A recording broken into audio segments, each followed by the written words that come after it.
ఎప్పుడైతే ఆదాము పాపం చేశాడో తన యోగ్యతను పోగొట్టుకున్నాడు. అనగా దేవుడు తనకిచ్చిన ఆ మహిమను ఆదాము వదిలేసుకున్నాడు, పోయింది. నీవు తిను దినాన నిశ్చయముగా నీవు చచ్చేదవ, నువ్వు తిను దినాన. ఇంతకు ఆదాము చచ్చాడు, బతికాడా? దేవుడు ఏం చెప్పాడు? నువ్వు తిను దినాన నిశ్చయముగా. మరి బతికే ఉన్నాడుగా. మనం ఒక పదం వాడేసాం, ఏమని? శారీరకంగా బ్రతికాడండి, ఆత్మసారంగా చచ్చాడండి అని. What's meaning? Spiritual death. ఆత్మ పరంగా చచ్చిపోవడం అంటే ఏంటంటే, వినండి, దేవుని నుండి సంబంధము తెగిపోవడమే చావడం. దేవుడు మానవునికి మధ్య సంబంధం ఎప్పుడైతే తెగిపోయిందో, ఎప్పుడైతే వారిద్దరికి మధ్య దూరం అయిందో, దేవుని సహవాసములో నుండి మానవుడు ఎప్పుడైతే వేరైపోయాడో, ఇట్స్ డెడ్. వింటున్నారా? ఇప్పుడు ఆదామును దేవుడు అలాగే విడిచిపెట్టలేదు. ఇప్పుడు ఆదామును తన యుద్ధకు తీసుకురావడానికి దేవుడు ఇష్టపడుతున్నాడు. ఇప్పుడు ఆదాములో ఉన్న కళంకం, ఆదాము కంటుకున్న ఆ అపరాధం దేవుడు ఆదామును అలాగే ఉంచలేదు. ఇప్పుడు ఆదామును పిలిస్తే రాలేదు. అందుకే ఆదాము ఒక ప్రయత్నం మాత్రం చేశాడు. ఓ ప్రయత్నం చేశాడు. ఏంటి? అంజూరపు ఆకులు,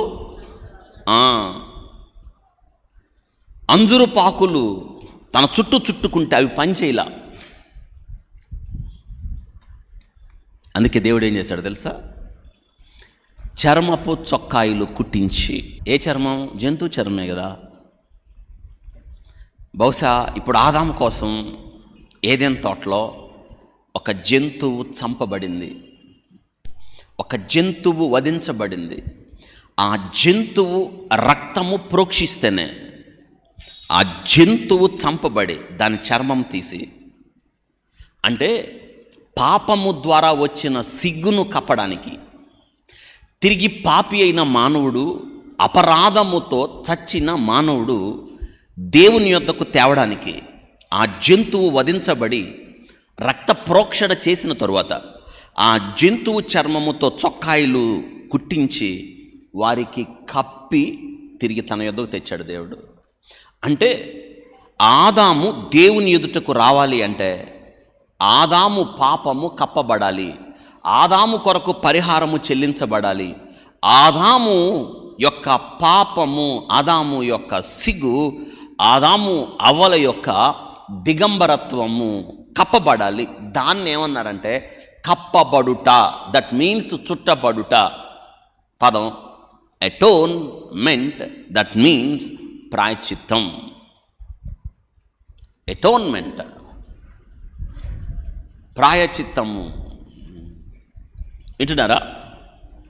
ఏ రీతిగా అక్కడ జంతువు వధించబడిందో, ఆదాము సిగ్గు కప్పడానికి, ఆదాము పాపము పరిహరించబడ్డానికి ఆ జంతువే లోక పాపములు మోసుకొని పో దేవుని ఒర్రెపిల్ల క్రీస్తు శిలువపై తన ప్రాణాన్ని పెట్టాడు. ఆయన రక్త ప్రోక్షణ నీ మీద నా మీద ప్రోక్షించబడగా పాపము ద్వారా వచ్చిన సిగ్గు, అవమానము, నింద కప్పబడినప్పుడు మనం ప్రభు ముందుకు రాగలిగాం. అందుకే శిలువ మరణం.